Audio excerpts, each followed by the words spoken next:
Tired of the same old history stories? Get ready for a mind-bending tour of the past. Greek fire was basically the ancient world's ultimate cheat code. This terrifying liquid fire didn't just burn, it actually stayed lit on top of the water. The Byzantine Empire guarded the recipe so strictly that it literally died with them. For nearly 1,400 years, this chemical cocktail remained a total mystery to historians. It wasn't that we lacked the tech, it was just that nobody thought to combine geology and history to test it. Finally, modern interdisciplinary science stepped in to crack the code on this ancient napalm. It is the perfect example of how hands-on testing can solve history's hottest cold cases. Think you've seen some shady math in modern politics? You haven't met Charles D.B. King, the former president of Liberia. Back in the 1927 general election, King decided he didn't just want to win, he wanted to absolutely dominate.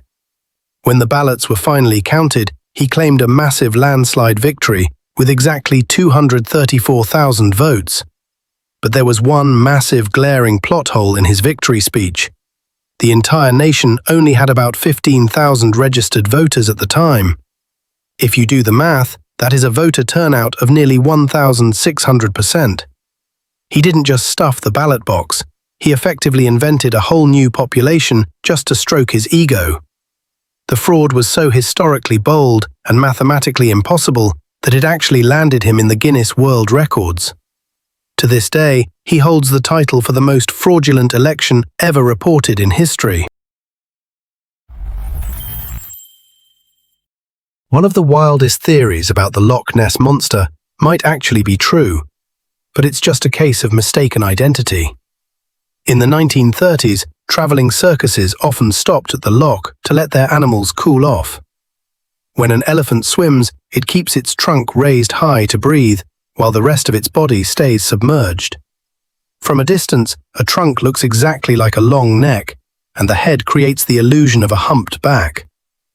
Paleontologist Neil Clark pointed out that this matches the timing and description of several famous sightings perfectly. So, some of history's most monstrous sightings might have just been a circus performer taking a bath. That deck of cards in your drawer isn't just a game, it is actually a medieval history lesson. In 16th century France, the four suits represented the four pillars of society. Hearts stood for the church, spades for the military, diamonds for wealthy merchants, and clubs for the peasants. Even the kings are based on legendary figures such as Charlemagne, Julius Caesar, King David, and Alexander the Great. But the coolest hidden meaning is actually found in the ace. Originally, the ace was the lowest card in the deck, sitting right at the bottom of the pile. During the French Revolution, it was promoted to the highest rank to symbolize the common people's overthrow of the monarchy. Imagine becoming the most powerful person on Earth and napping through it all. On March 4, 1849, David Rice Atchison experienced this. President James K. Polk left office at noon, but Zachary Taylor, the incoming president, refused to be sworn in on a Sunday because of his religious beliefs. This created a 24-hour legal gap where the president pro tempore, Atchison, held the job. Although constitutional experts still debate whether he was officially president, Atchison spent the day sleeping, joking later that his administration was the most honest since he had no time to do anything wrong. So, what did he do with this immense power? Did he declare war or pass major laws? No, he simply went to bed, exhausted from late-night Senate meetings. Meet Andre Stander, a man who turned 1977 South Africa into his personal crime movie. By day, he was a respected police captain, but on his lunch break, he would put on a disguise and rob a bank. For 3 wild years in the late 70s, he would return to the station and immediately be assigned to investigate the very crime he had just committed. Imagine interviewing terrified witnesses describing the robber while you nod along and take notes about yourself. He pulled this off until 1980, eventually escaping prison to form the notorious Standa gang and robbing dozens more banks. He wasn't just playing cops and robbers, he was playing both sides at once. But sometimes the person you are looking for is staring right back at you in the mirror. Before 1968, every high jumper went over the bar face forward, which honestly looks terrifying. But Dick Fosbury wasn't just an athlete, he was a civil engineering student at Oregon State University. He used his engineering brain to hack the laws of physics and invented a technique called the Fosbury flop. By sprinting up and arching his back over the bar, he realized he could manipulate his center of gravity. While his body curls over the bar, his center of mass actually passes underneath it. This allowed him to clear heights that were physically impossible with the old straddle method. When he debuted this style at the 1968 Mexico City Olympics, the crowd actually laughed at him. But the laughter stopped when he won the gold medal with a massive leap of 2.24 meters, 7 feet, 4.25 inches. He literally turned his back on the competition and changed the entire sport forever. Today, every single elite high jumper uses the technique engineered by a college student who refused to follow the rules. It just goes to show that sometimes you have to look at a problem upside down to solve it. Think getting cancelled is a modern invention. Think again. The Romans perfected the art of deleting people thousands of years ago with a brutal punishment called damnatio memoriae. This was the ultimate dishonor for traitors or hated emperors. If the Senate voted against you, every statue of your face was smashed, and your name was literally chiseled off every stone monument in the empire. The goal wasn't just to end you, but to completely erase the fact that you ever breathed. Centuries later, Joseph Stalin took this ancient playbook and gave it a terrifying upgrade. During the Great Purge, he didn't just execute his rivals. He hired artists to painstakingly airbrush them out of official photographs. Men like Nikolai Yezhov, the vanishing commissar, went from standing right next to Stalin to being replaced by a splash of water or a flight of stairs. It proves that the victors don't always write history. Sometimes it's rewritten by the editors. In ancient Greece, athletes competed in the nude to show off their physical prowess and pay tribute to Zeus. The word gymnasium actually comes from the Greek word gymnos, meaning naked. Married women were banned from watching the games on penalty of death. This wasn't just about modesty, it was to prevent them from seeing the fit, naked competitors. Sports commentary would have been very different back then. WD-40 is often called the men's perfume. You probably use it to silence a squeaky hinge, but it was actually built for nuclear warfare. The name isn't just random letters, it literally stands for Water Displacement 45th Formula. That means the chemist, Norm Larsen, failed exactly 39 times in the lab before finally hitting the jackpot. In 1953, the Rocket Chemical Company designed it specifically to protect the outer skin of the Atlas missile from rust and corrosion. The stainless steel tanks were thinner than a dime, so even a small amount of rust could cause catastrophic failure. The formula worked so well that factory employees actually started sneaking cans home in their lunchboxes to fix their own stuff. By 1958, the company realized they had a gold mine on their hands and finally released the spray to the public. Today, it is found in 80% of homes worldwide and has over 2,000 documented uses. From Cold War tech to your dad's toolbox, it just proves that persistence really pays off. You might think pilots say Roger just to sound cool, but it is actually a relic of Morse code.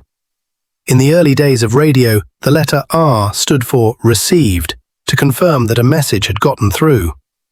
When voice comms took over, the US Army used the phonetic Roger for R, and it became the gold standard during World War II. Even though the NATO alphabet officially changed R to Romeo years ago, Roger was already too legendary to die. But here is the big mistake Hollywood always makes in movies. Roger does not actually mean yes. That command is technically affirmative. It strictly means, I heard you, which is why you might hear the phrase, Roger Wilco. That translates to, received and will comply, making it the ultimate linguistic fossil of aviation history. If you are looking for a single birthday from modern emergency lights, mark 1948 on your calendar. That is the year Federal Signal invented the beacon ray, the very first rotating cherry-top light. Before that, police just used simple, solid red lights that looked exactly like brake lights. The blue light actually started during World War II blackouts in Germany because it was harder for enemy bombers to see in the dark. But in the US, the red and blue combo didn't become the standard until the 1960s. That's when departments finally realized that using only red lights caused crashes because drivers thought the police cars were just traffic, tapping their brakes. So 1948 gave us the spin, and the 60s gave us the colors.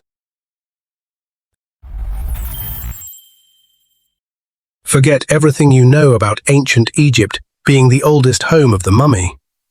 The title for the world's oldest intentionally mummified bodies goes to the Chinchorro culture of Chile and Peru. They preserved their dead using sophisticated techniques like skin removal and mud molding over 7,000 years ago. That's at least 2 millennia before the first Egyptian pyramids were built. This discovery in the arid Atacama Desert shows that the human drive to honor the dead through preservation is a deep, global tradition much older than we previously thought. Long before they were a Thanksgiving centerpiece, turkeys were worshipped by the Maya civilization. They believed these birds were vessels of the gods, essential for religious rituals. In fact, only the rich and powerful were allowed to own or eat them. Mayan art even depicts turkeys with human-like features to show their deep reverence. So remember, when you bite into a turkey sandwich, you are eating the lunch of kings.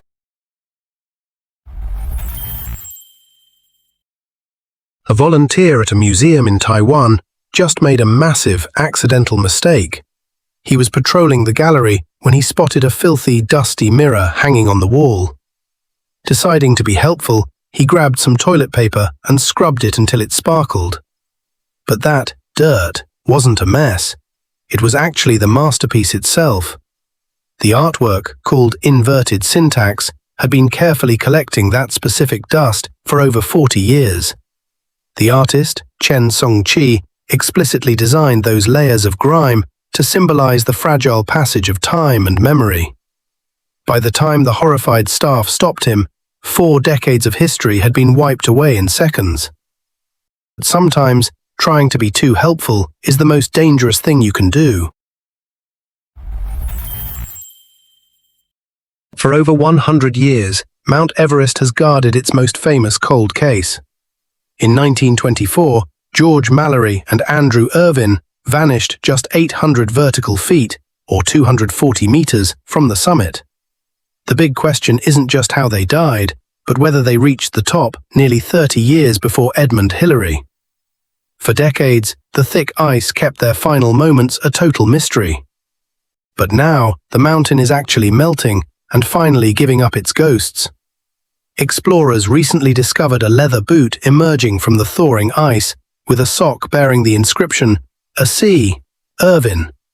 This discovery puts us one step closer to finding the holy grail of mountaineering, their vest pocket Kodak camera.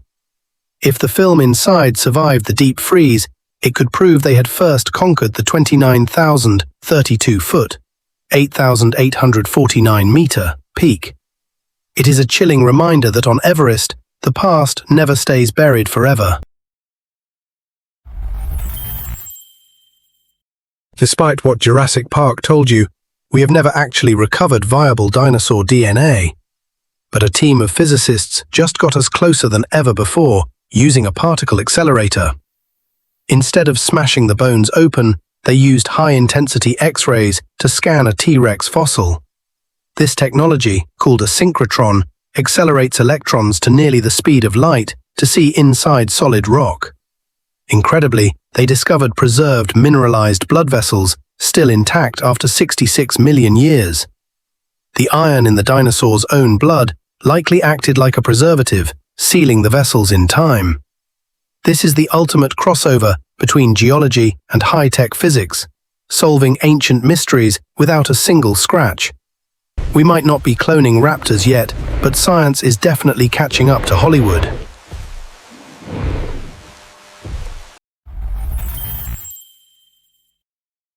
Oscar was a ship's cat on the German battleship Bismarck. When the Bismarck sank, he survived and was picked up by the British HMS Cossack.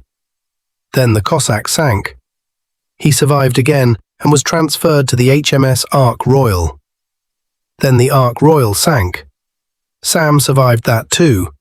He was retired to a sailor's home in Belfast, having survived 3 shipwrecks in 1 year. He is basically the feline version of Violet Jessop, whom we talked about in a previous video. As you might remember, Violet survived accidents on all 3 Olympic-class sister ships, the Olympic, the Titanic, and the Britannic. Between Sam and Violet, 6 historical shipwrecks survived, 2 of them legends.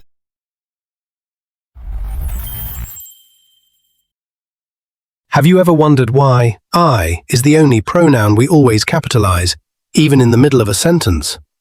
It isn't because English speakers have massive egos or think they are better than everyone else. The real reason is actually a design fix from the days of messy handwriting hundreds of years ago.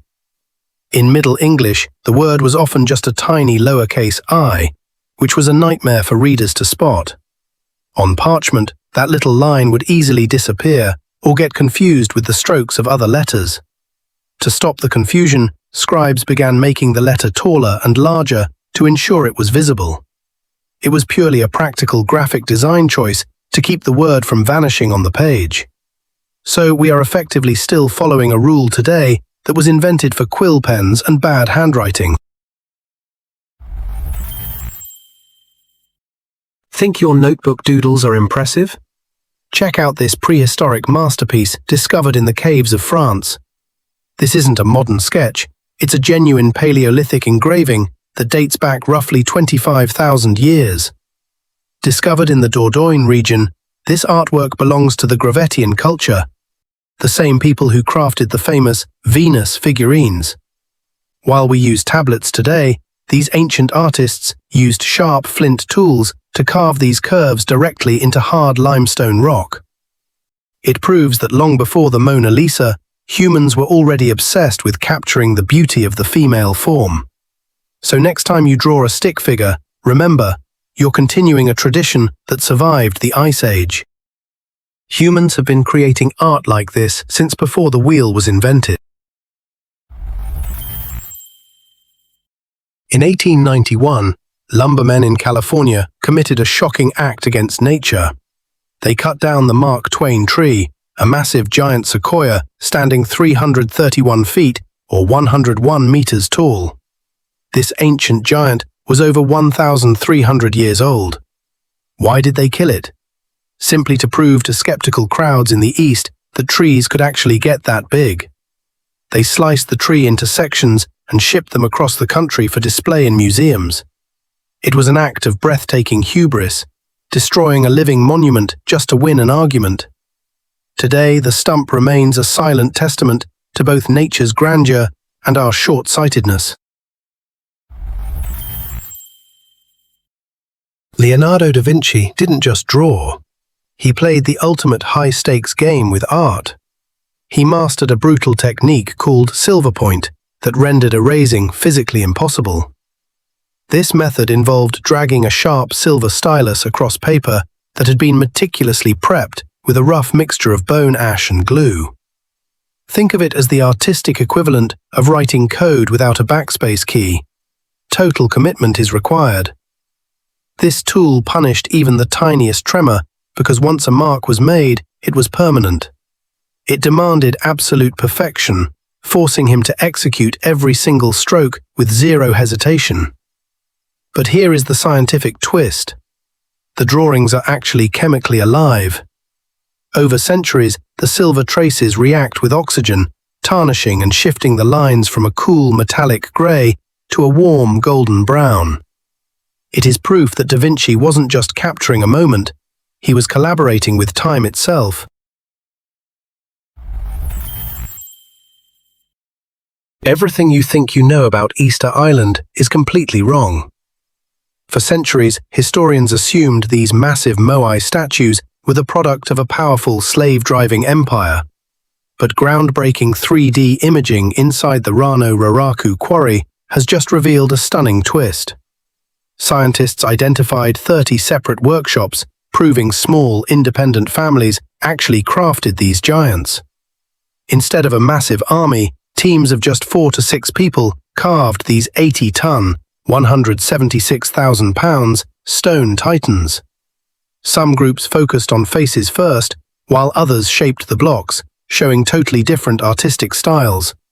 And the biggest mystery, how they moved them, has finally been solved too. They didn't roll them on logs, they actually made them walk. Using a clever system of ropes, as few as 18 people could rock the statues side to side to move them forward. They traveled up to 18 kilometers, 11 miles, along engineered roads, 4.5 meters, 15 feet wide. This wasn't a kingdom of oppression, but a society of creative competition and collaboration. It turns out you don't need a mighty empire to leave a legacy that lasts forever. True story. In 1543, King Francis I was desperate to beat his European rivals, so he called in the ultimate backup, the legendary Ottoman admiral Hayreddin Barbarossa. Barbarossa arrived with 110 massive ships, but he was not impressed with his French allies. He famously screamed at them for filling their supply barrels with fine wine instead of gunpowder. Because of this logistical error, they stormed the city but ran out of ammo before they could take the castle. To this day, you can actually see an Ottoman cannonball still lodged in a wall in Nice. It's a heavy souvenir from one of history's most chaotic tag teams.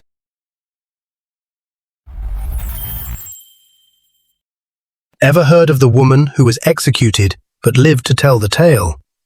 Meet Margaret Dixon, a Scottish woman sentenced to hang in Edinburgh back in 1724. After the drop, she was left hanging for the standard time, pronounced dead, and loaded into a coffin. But on the bumpy road to the graveyard, the cart driver heard distinct knocking coming from inside the box. Margaret was alive and wide awake. Here is the mind-blowing twist. Under Scots law at the time, her sentence was simply to be hanged, which had technically been carried out. Since she survived, the courts ruled she couldn't be punished twice for the same crime, calling it divine intervention. She walked free and lived another 40 years, earning the nickname Half-Hangit Maggie. Because of her, legal wording was famously tightened to ensure future sentences read, hanged until dead. In World War II, engineers, seeking an edge, invented the Krumlauf, a curved barrel attachment for the STG-44 assault rifle. The idea was to let soldiers shoot around corners without exposing themselves. It was as weird as it sounds. The barrels were bent at 30, 45, or even 90 degrees. In practice, it was a disaster. The bullets often shattered on impact with the curve, the barrels wore out after a few hundred shots, and the whole contraption was wildly inaccurate. It was a classic case of over-engineering a solution to a problem that could be solved more simply. In 1651, during the British Civil War, the Dutch Navy became involved, and Dutch Admiral Martin Tromp officially declared war on the Isles of Scilly, which English royalists held. The royalists soon surrendered, but only to the parliamentarians, not the Dutch. Everyone forgot to make peace with the Netherlands. No battles were ever fought. For 335 years, the war technically persisted until a Scilly historian discovered the oversight in 1986. The Dutch ambassador flew in a peace treaty was signed, and the world's longest and most peaceful war finally ended.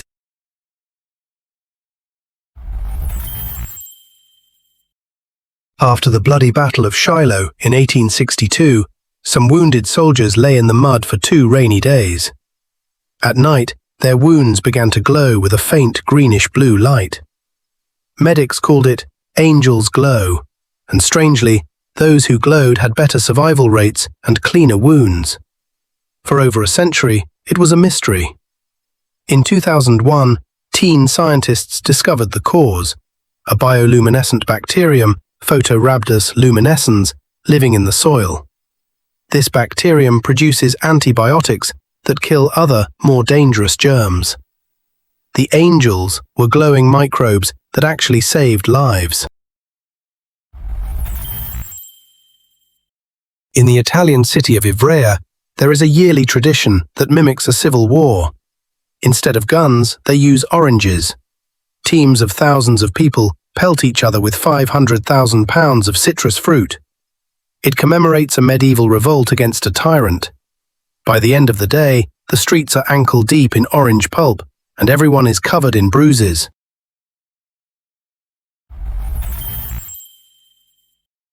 Did you know that cigarettes were prescribed by doctors? In the early 20th century, tobacco companies paid doctors to endorse cigarettes. Ads featured slogans like, "More doctors smoke Camels." Cigarettes were actually prescribed to pregnant women to prevent excessive weight gain. They were also sold as a cure for asthma and throat irritation. It took decades for the medical community to admit they were killing people.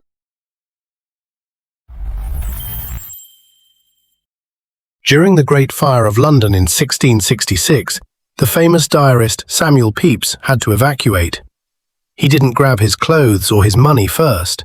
He dug a hole in his garden to bury his wine and his Parmesan cheese. Parmesan was very expensive and rare, and he couldn't bear to let the fire take it. Priorities: safety third, cheese first.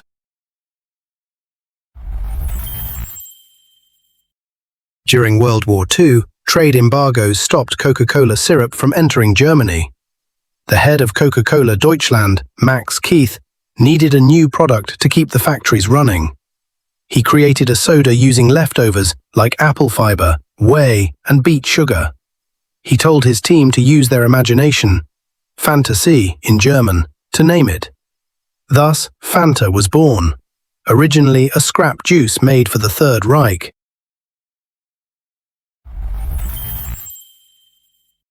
Before modern dentistry, rich people needed realistic human teeth for dentures. The best source for these teeth? Dead soldiers.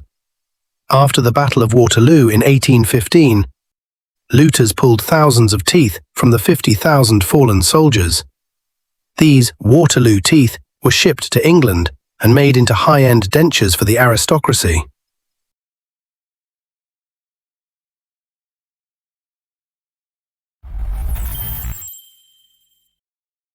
Alexander Graham Bell, famous for the telephone, had a secret side gig: body snatcher. In 1904, as head of the Smithsonian Board, he was tasked with bringing the remains of the Smithsonian's founder, James Smithson, from Italy to Washington. Lacking proper permits, Bell and his wife simply went to the cemetery, dug up the coffin, and smuggled it back to the US. He then had it secretly reburied in a crypt at the Smithsonian Castle. It was a macabre, illegal mission to honor the institution's founder, carried out with the audacity of a man used to breaking new ground. James Smithson, the English scientist who left his fortune to found the Smithsonian Institution, never once set foot in the United States. Why he left over $500,000, a colossal sum in 1829, to a country he never visited is a mystery. Some speculate it was out of spite toward the British scientific establishment, which snubbed him. Congress debated for a decade whether to accept the gift. We almost didn't get the world's largest museum complex because of a bizarre bequest from a man who knew America only as an idea. In 1786, future US President John Adams, touring England with Thomas Jefferson, visited Shakespeare's birthplace in Stratford-upon-Avon. Overcome with reverence, or tourist impulse, Adams allegedly carved a small piece from one of Shakespeare's chairs as a souvenir. He later wrote about it with pride, though the House of Stuart, the caretakers, were less amused. It was an act of vandalism by a founding father, showing that even great men can succumb to the irresistible urge to take a piece of history home.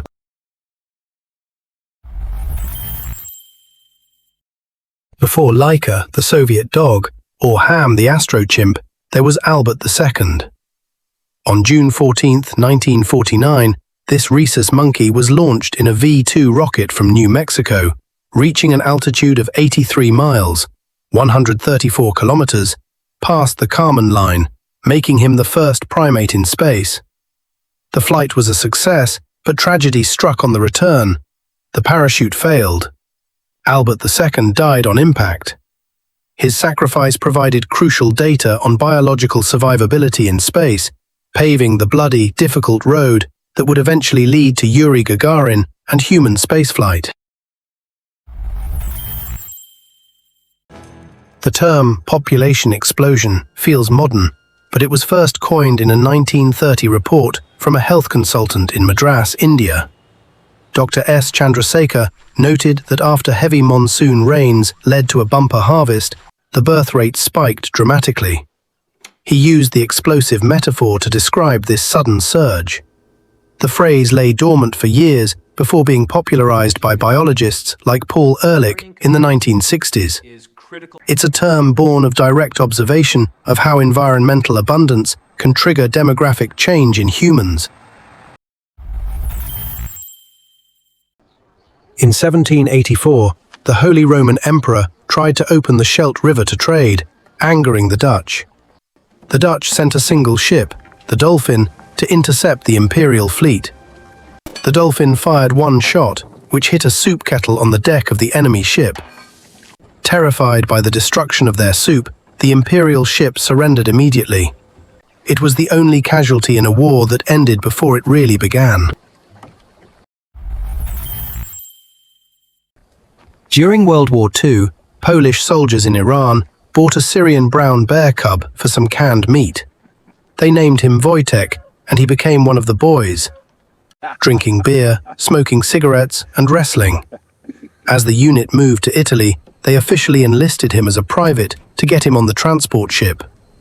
At the Battle of Monte Cassino, Wojtek was seen calmly carrying heavy artillery shells to the gunners.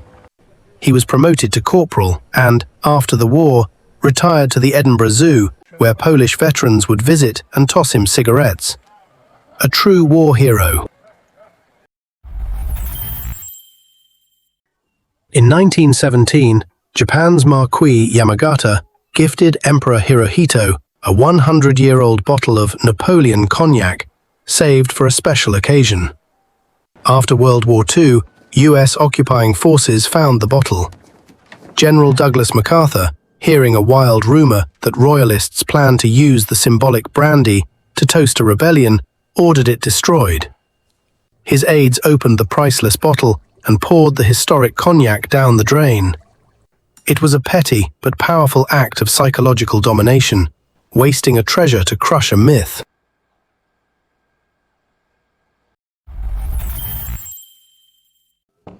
The composer Nikolai Rimsky-Korsakov had a famous nemesis, noise.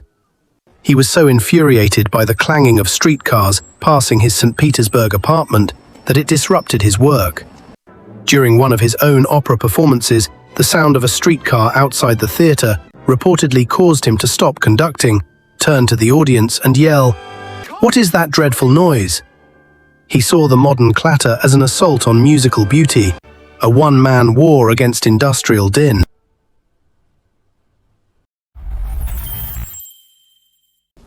In 1969, a heavily bandaged man in Scotland was fined for being drunk and incapable on a road. He argued he was only on the road because his bandages made walking on the uneven pavement too dangerous. His quirky case sparked public debate about the absurdity of the law. In 1972, Scotland reformed its laws, effectively decriminalising simple public drunkenness. So, a man wrapped like a mummy helped untangle a legal knot, proving that sometimes an unusual case is needed to change an unreasonable law. Michel Lotito was a French entertainer known as Monsieur Mange-Tout, Mr. Eat-All. He had a condition called pica that allowed him to digest metal and glass. Over his lifetime, he ate 18 bicycles, 15 shopping carts, and 7 TV sets. His masterpiece? He ate an entire Cessna 150 airplane. It took him 2 years, 1978 to 1980, to grind it down and eat it piece by piece. Quipus, the knotted string records of the Inca, were long thought to be only accounting tools. In the 1970s, a NASA engineer studying ancient textiles noticed something on a quipu, a complex pattern of striped dyes along the cord itself, not just the knots. This discovery suggested quipus could encode narrative information, names, stories, laws, in a binary-like system of color, knot type, and cord direction. It hinted at a written language made of string, a data storage system we are only just beginning to understand. Ferdinand Cheval was a French postman who tripped over a weird stone in 1879. Inspired, he spent the next 33 years collecting stones on his mail route. He built the ideal palace in his backyard, entirely by hand, stone by stone. It is a massive, intricate structure in a whimsical style. It stands today as a monument to the power of obsession.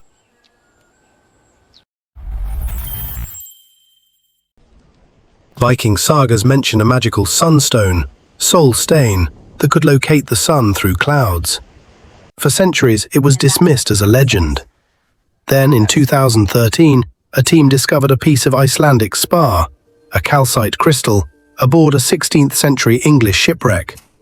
Testing showed that by rotating the crystal until it polarizes light evenly, a navigator can determine the sun's position with remarkable accuracy, even at twilight or under overcast skies. This wasn't magic, it was advanced optics. Vikings likely used these geological GPS units to explore the North Atlantic long before the magnetic compass arrived in Europe. Throughout history, entire villages would suddenly go mad, suffering hallucinations and burning sensations. This was called St. Anthony's Fire. It was caused by eating rye bread contaminated with a fungus called ergot. Ergot contains lysergic acid, the raw ingredient for LSD. Many historical witch trials and religious visions were likely just people tripping on moldy bread.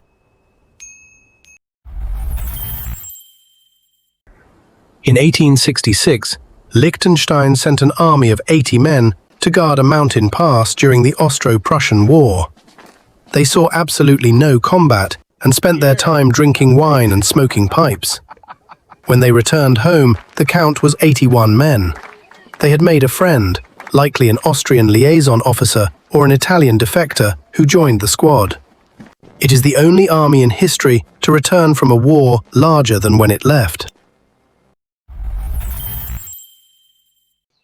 On September 1, 1859, astronomer Richard Carrington saw a massive white solar flare. Hours later, Earth was hit by a coronal mass ejection of unprecedented power. The resulting geomagnetic storm caused telegraph systems worldwide to fail, with operators receiving shocks and papers catching fire from the surge. Auroras were seen as far south as the Caribbean. It was the first recorded solar superstorm. If it happened today, it could fry satellites and power grids, causing trillions in damage. Our modern world got a warning shot 160 years ago. Ancient Romans didn't have State Farm, but they had clever risk management.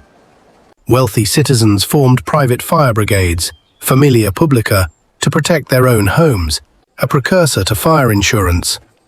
For flood risk, They used a mix of divination, reading omens in animal entrails, and practical brokers who, for a fee, would help you buy property on higher ground. It was a blend of superstition and early capitalism, showing that the human desire to hedge against disaster is as old as civilization itself.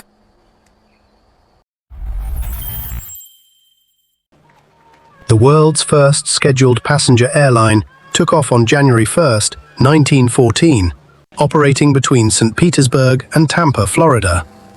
The aircraft was a small, single-engine Benoit 14 flying boat. The first passenger was former Mayor Abram File, who paid $400 at auction for the ticket.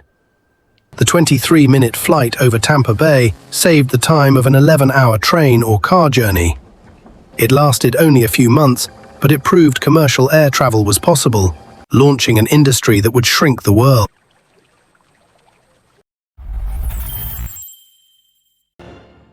The 2000-key monster, the Wayan typewriter. Before the advent of digital word processors in the 1980s, professional Japanese typists relied on a remarkable and almost mythic piece of machinery known as the Japanese typewriter, or Wayan typewriter. Operating this machine was not just a typing task, but a physical sport that required skill and dexterity.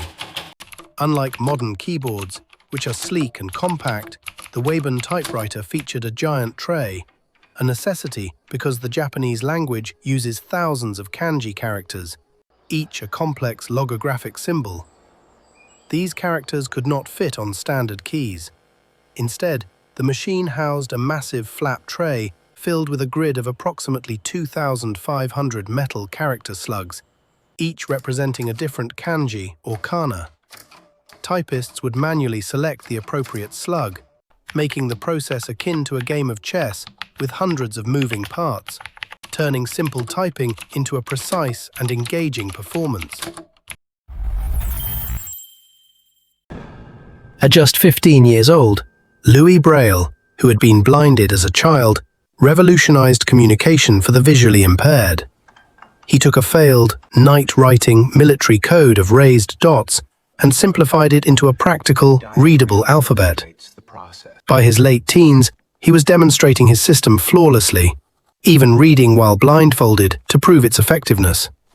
He created a tool of liberation and knowledge while still a teenager, giving millions the gift of literacy through touch.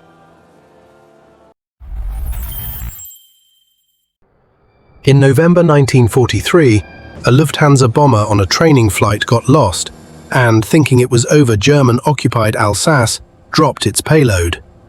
The bombs fell on the Swiss village of Rudolf Epp. No one was killed, but Switzerland, a neutral country, was furious. They filed a formal diplomatic protest over the mystery raid. The embarrassed Germans apologized and paid compensation. It was a classic friendly fire incident, proving that even in a high-tech war, simple navigation errors could have international consequences. In 1984, New York City installed one of its first electronic parking ticket machines at 1407 Broadway. It was a disaster. It constantly jammed, issued incorrect fines, and generally infuriated everyone. Instead of fixing it, the local NYPD precinct reportedly used the malfunctioning machine for impromptu target practice, shooting it with their service revolvers. The machine, pocked with bullet holes, became a symbol of civic frustration and the city's direct approach to problem solving.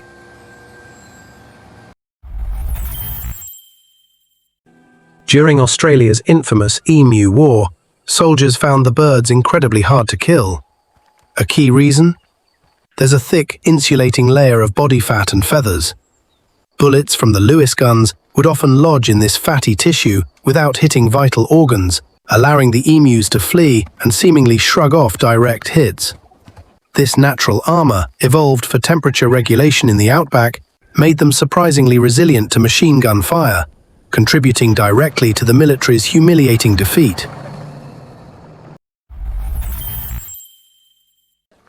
The legendary French author Alexandre Dumas had a peculiar and troublesome critic, his pet goat.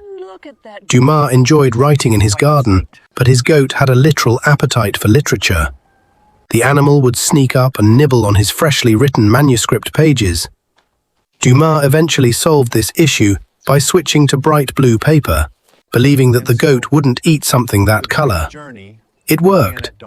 This story, recorded by Dumas' contemporaries, shows that even a literary giant's biggest enemy could be a farm animal with expensive tastes.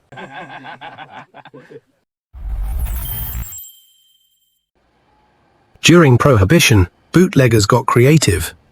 One scheme involved hollowing out religious statues, often of owls or saints, imported from Mexico, and filling them with corn sugar, dextrose.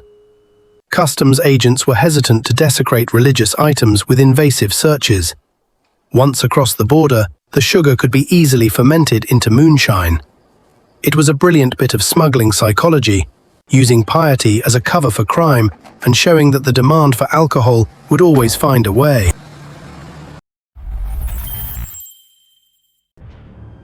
James K. Polk was arguably the most austere president. A hardcore workaholic, he banned all dancing, card games, and alcohol at White House social functions. He saw such entertainments as frivolous and morally suspect.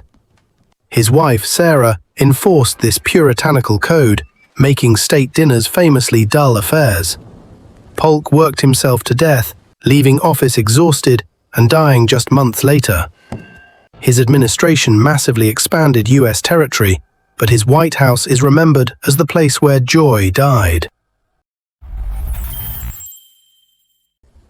In 1816, the world experienced a bizarre and catastrophic climate disaster. Following the colossal eruption of Mount Tambora in Indonesia in 1815, the largest in recorded history, a massive veil of volcanic ash spread across the globe, blocking sunlight. The result, 1816 became the year without a summer. In July and August, frost and snow were reported in New England and across Europe.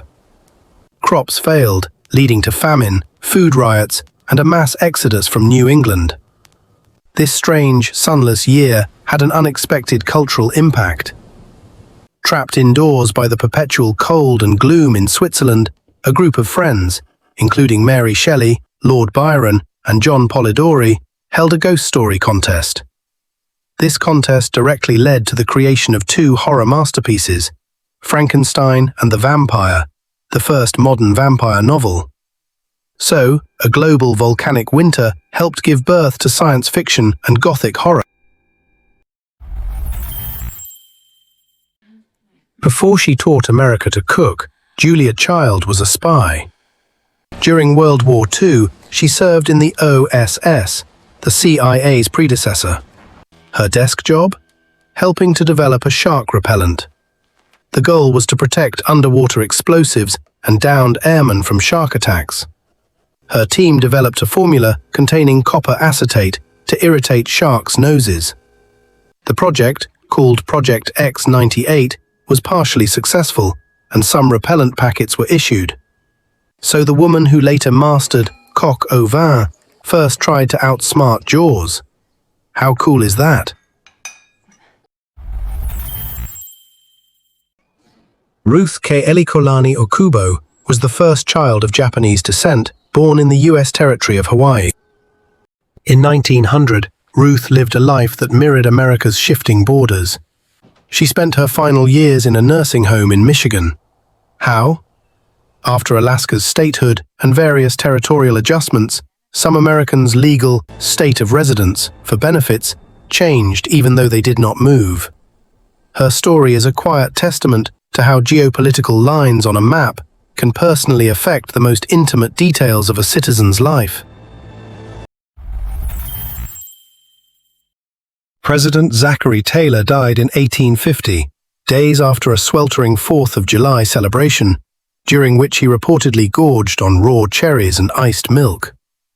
Doctors at the time diagnosed cholera morbus, a catch-all term for gastrointestinal illness.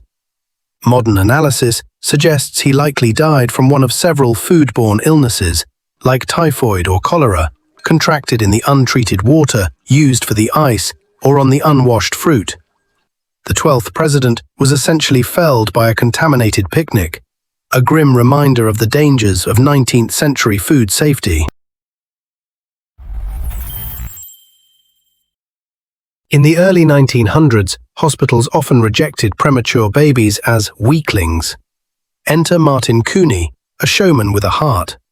He showcased these tiny infants in incubators as a paid attraction at World's Fairs and Coney Island. People paid to see the child hatchery, and the admission fees funded the baby's care. Doctors scoffed, but Cooney's methods were cutting edge. Over decades, his sideshow saved over 6,500 lives and proved the value of incubator technology, paving the way for modern neonatal intensive care units. He turned a medical miracle into a spectacle that saved generations. A circus train derailment in Montana in 1936 had an unexpected consequence: the escape of hundreds of exotic birds, including starlings and parrots. These birds didn't just die off, they established feral populations. For decades afterward, farmers in the region would occasionally find flocks of colorful, chattering parrots descending on their fruit and insect-ridden crops. It was an unintentional ecological experiment, a splash of the tropics in the American West, all thanks to a train crash. In the 1670s, metal currency was scarce in Japan. So when a daimyo, feudal lord, levied his annual tax, he didn't just ask for rice or silk. Records show one province's tax included 15,000 bolts of silk, 2,000 sword blades, and 5,000 arrowheads. For samurai, their weapons were not just tools of war, but units of economic exchange.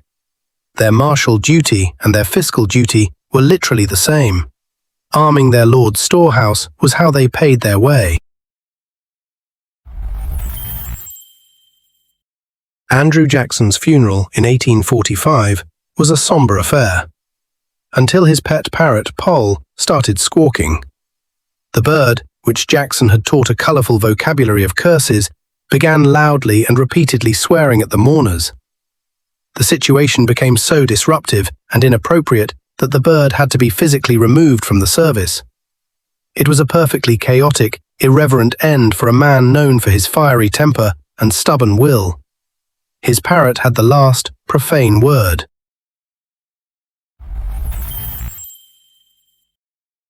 When bicycles first appeared in Austria, they caused panic. The silent, swift velocipedes would startle horses and postmasters. A law was passed requiring riders to ring a bell whenever they passed a post office to alert the officials inside. It was a wonderfully specific piece of legislation, born from a collision of new technology and bureaucratic sensitivity. One can imagine the constant ding ding ding outside postal windows, the sound of progress annoying the government. Thomas Jefferson, the Renaissance man, is credited with inventing the swivel chair. While drafting the Declaration of Independence in 1776, he modified a Windsor chair, adding a swivel mechanism between the seat and legs, allowing him to pivot between his multiple writing desks and tables. It was a simple innovation born of necessity, but it changed office ergonomics forever. The original chair is still at Monticello. So, the next time you spin in your office chair, thank Tom Jefferson for the joy of a good pivot. The Liberty Bell didn't crack on July 4, 1776. It cracked almost as soon as it arrived in Philadelphia in 1752. The brittle metal cracked during a test ring. Local founders John Pass and John Stowe recast it twice, adding more copper to soften the tone, which unfortunately made it more prone to cracking. The famous large crack we see today is the culmination of decades of hairline fractures slowly widening. Its iconic flaw was there almost from the beginning.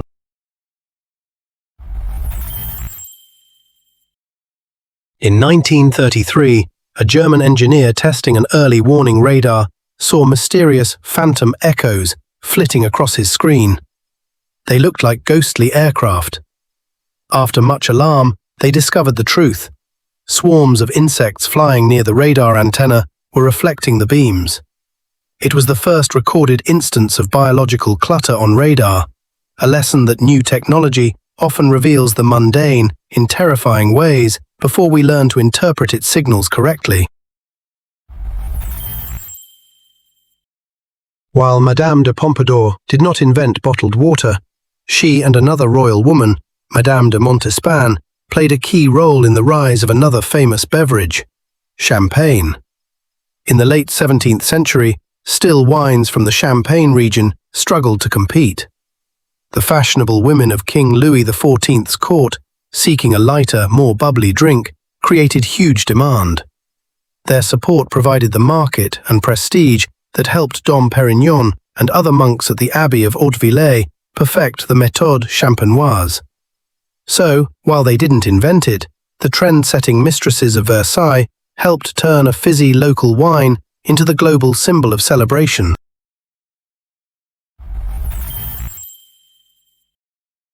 Talk about a late fee. In 1668, a book on German law was checked out from Sydney Sussex College, Cambridge. It was finally returned in 1956. That's 288 years overdue. The borrower? We don't know. The returner was a descendant of the original borrower who found the book in their family estate. The library, showing immense grace, waived the astronomical fine. If they charged even a penny a year, it would have been a small fortune.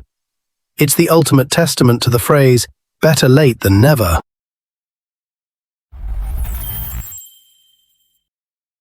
On June 30th, 1908, a blinding fireball lit up the sky over remote Siberia, followed by an explosion so powerful it flattened 80 million trees across 800 square miles, 2,000 square kilometers.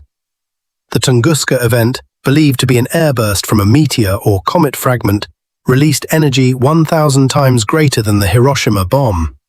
The blast knocked people off their feet up to 40 miles, about 64 kilometers away.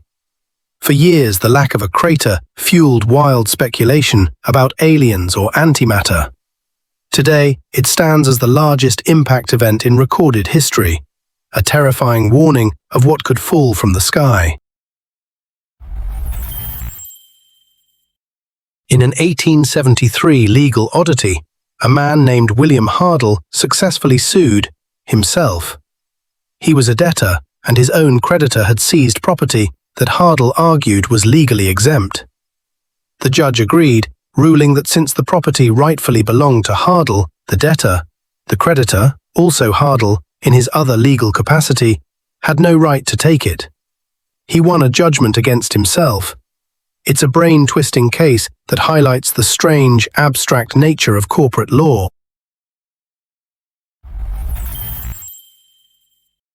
In the 1920s, a wealthy, eccentric Toronto lawyer named Charles Vance Miller died. His will was designed to cause mischief. One clause sparked a decade-long public spectacle.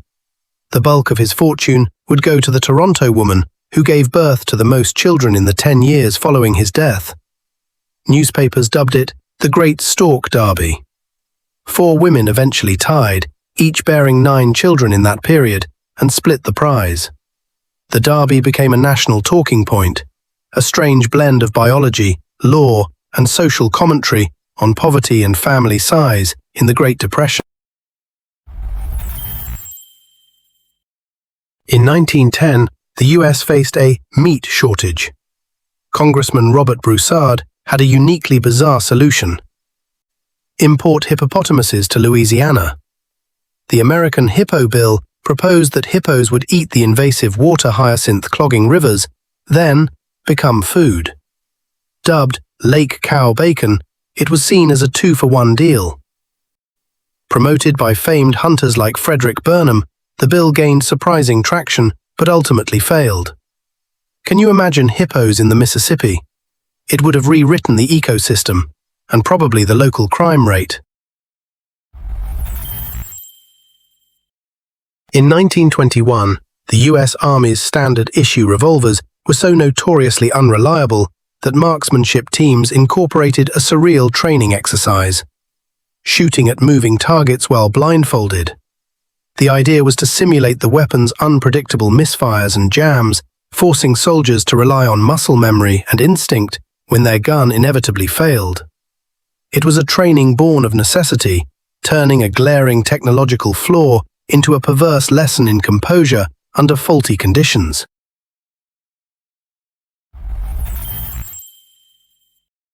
In 1933, a group of wealthy American businessmen allegedly plotted a fascist coup. Their plan? Use a private army of 500,000 veterans to overthrow President Franklin D. Roosevelt and install retired Marine General Smedley Butler as a puppet dictator. Butler, a patriot, exposed the plot to Congress. The subsequent House investigation concluded his testimony was alarmingly true, but shockingly, no one was ever prosecuted. It remains one of the most shocking what-ifs in American political history.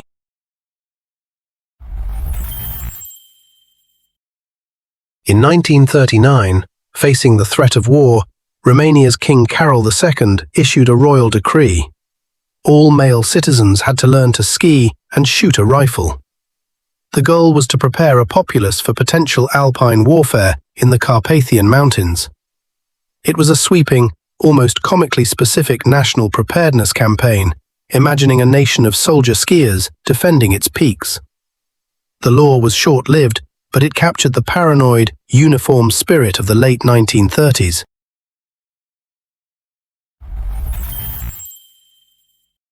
In the 1960s, as part of a NASA-funded study on interspecies communication, researcher Margaret Howe Lovett moved into a flooded house with a male dolphin named Peter. Her goal was to teach him English. For months, they lived together, and Peter learned to mimic several words. Their bond grew intensely close. Margaret later stated their relationship became physical, a fact she reported matter-of-factly to her supervisors.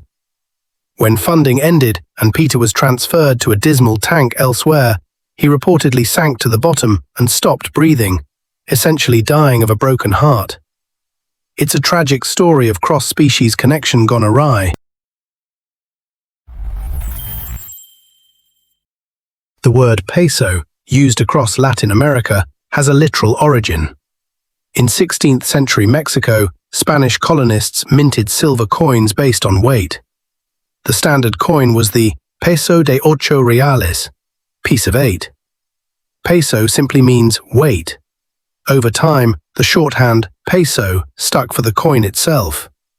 As these Spanish dollars became a global currency, the name traveled, becoming the standard term for money in nations once part of the Spanish Empire. During World War II, the Soviets had a brilliant idea. What if tanks could fly? Seriously, engineers strapped giant biplane wings and a tail to a lightweight T-60 tank, creating the Antonov A-40, a glider towed behind a bomber and released behind enemy lines. In a test flight, a TB-3 bomber actually managed to get the airborne tank off the ground, but the concept was flawed. The tank was so heavy it nearly dragged the bomber down. The crew had to emergency release their ungainly cargo, and the pilot had to crash land the now wingless tank. The flying tank never saw combat, remaining a spectacularly ambitious yet utterly impractical footnote in military history. Imagine a 50-foot wave, but it's not water, it's molasses. In January 1919, a gigantic storage tank in Boston's North End burst, unleashing 2.3 million gallons of sticky, thick syrup that surged through the streets at 35 miles per hour. This wasn't a slow ooze, it was a violent, caramel-colored tsunami that demolished buildings, flipped a train car, and tragically killed 21 people and injured 150. The cleanup took weeks, with salt water from fire hoses barely making a dent, and the smell of molasses lingered for years. It was a horrific industrial disaster born from shoddy construction and negligence, proving that even something as sweet as molasses can become a deadly force of nature. In the 1930s, the Soviet government was so obsessed with engineering human emotion that they attempted to schedule happiness like a factory shift. Although the story of a happiness clock in Moscow is probably a satirical legend, it vividly captures the frightening reality of that era. Officials actually monitored citizens' public expressions, and any lack of enthusiasm for the regime was regarded as a sign of treason. It serves as a strange reminder of how history's most powerful regimes tried to control not just people's actions, but even their feelings.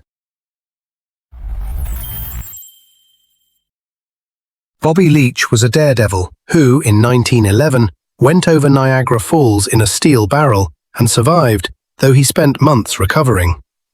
His death, years later, was far more mundane. In 1926, he slipped on an orange peel on a New Zealand street. The fall broke his leg, which developed gangrene and had to be amputated. He died from complications of that infection. He conquered one of nature's most powerful wonders, only to be felled by a piece of discarded fruit. Talk about irony.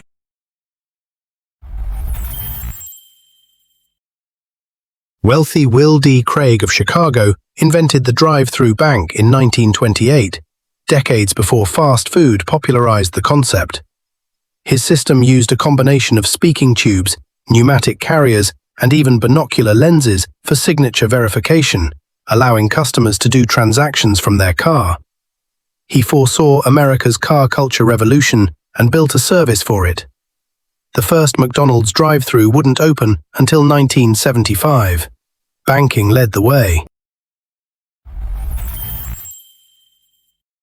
For the inaugural 1930 FIFA World Cup in Uruguay, the Italian team faced a month-long sea voyage. To stay fit, they trained on the ship's deck in their regular shoes, using a ball filled with rags to keep it from going overboard. They ran drills, did calisthenics, and tried to maintain stamina while confined. They didn't win that year, but their improvised, gas-fueled, as in running on deck, training set a precedent for traveling athletes.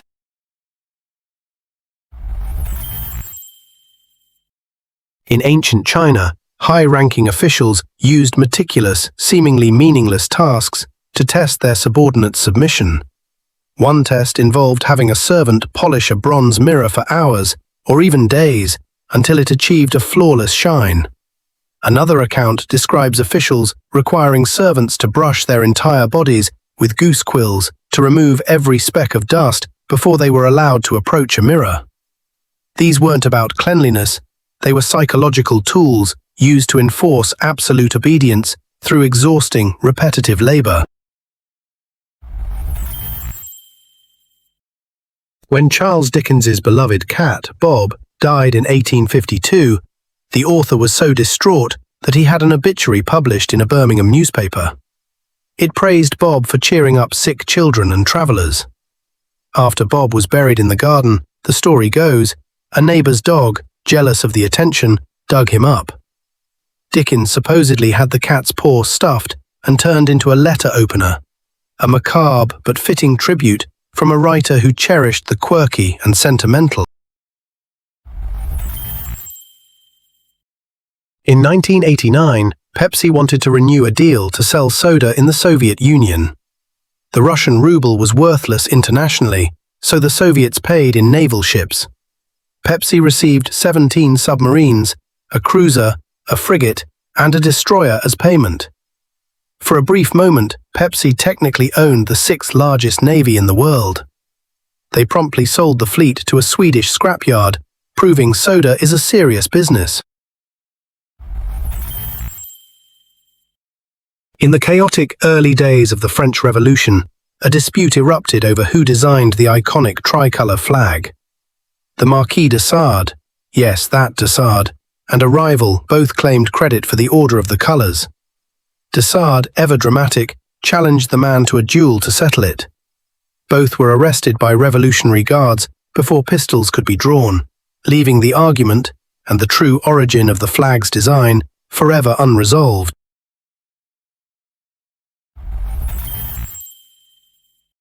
In 1999, NASA lost a $125 million Mars orbiter because of a simple typo. One engineering team used imperial units, pounds force, to calculate thrust. The other team used metric units, newtons. The computer couldn't handle the mismatch, and the spacecraft slammed into the Martian atmosphere, disintegrating. It stands as the most expensive arithmetic mistake in the history of space exploration.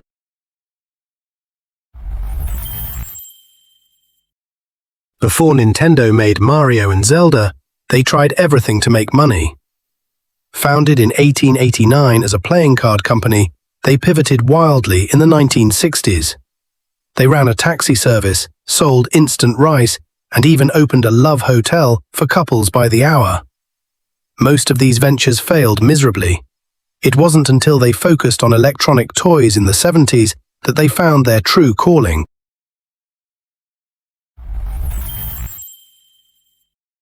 Ancient Romans were obsessed with having bright white teeth. Their secret whitening ingredient? Human urine.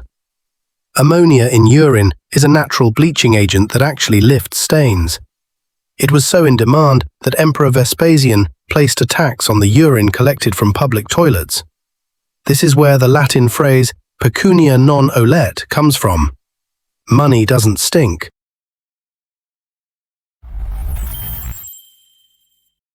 After World War II, Allied forces discovered millions of dollars in art looted by the Nazis, often on sunken transport ships. In one complex case, they found that an American ship, before its capture, had jettisoned some of its own cargo to avoid it falling into enemy hands. This technicality meant the Germans couldn't be held as prizes of war for that art. With no clear claimant, much of it remained in private hands, a legal loophole that allowed countless masterpieces to vanish into collections, their provenance forever murky. In the 1850s, the US Army actually imported camels to Texas. Secretary of War Jefferson Davis thought they were perfect for hauling supplies across the American desert. The camels worked brilliantly, outperforming mules and carrying heavier loads with less water. But the soldiers hated their terrible smell and aggressive spitting. The Civil War ended the experiment, and the camels were eventually sold or turned loose to roam the Wild West. Forget Blackbeard or Captain Kidd. The most successful pirate to ever live was Zheng Yi Sao, a former sex worker who took command of the Red Flag Fleet in 19th century China. At her peak, she commanded 1,800 ships and an estimated 80,000 pirates, outnumbering most national navies of the time. She was so powerful that the Chinese government couldn't defeat her. Instead, they offered her a peace treaty. She retired a wealthy woman, kept all her loot, and opened a gambling house, proving that sometimes the best way to win against the law is to be too big for them to handle. Let's end where we began. The Boston Molasses Flood wasn't just a weird fact. It changed American law. The subsequent lawsuit established that corporations could be held liable for catastrophic negligence if they failed to ensure safety. The tank's builder, U.S. Industrial Alcohol, had to pay today's equivalent of $15 million. The tragedy led to stricter construction codes and oversight. So that strange, sticky disaster laid legal groundwork that protects us all today, a serious legacy from a surreal catastrophe. And there you have it, these moments where history got weird, hilarious, and horrifyingly real. If you enjoyed this roller coaster through the past, be sure to like, share, and subscribe for more. The past is never as simple as the textbooks say. And as always, stay curious, and see you in the next video.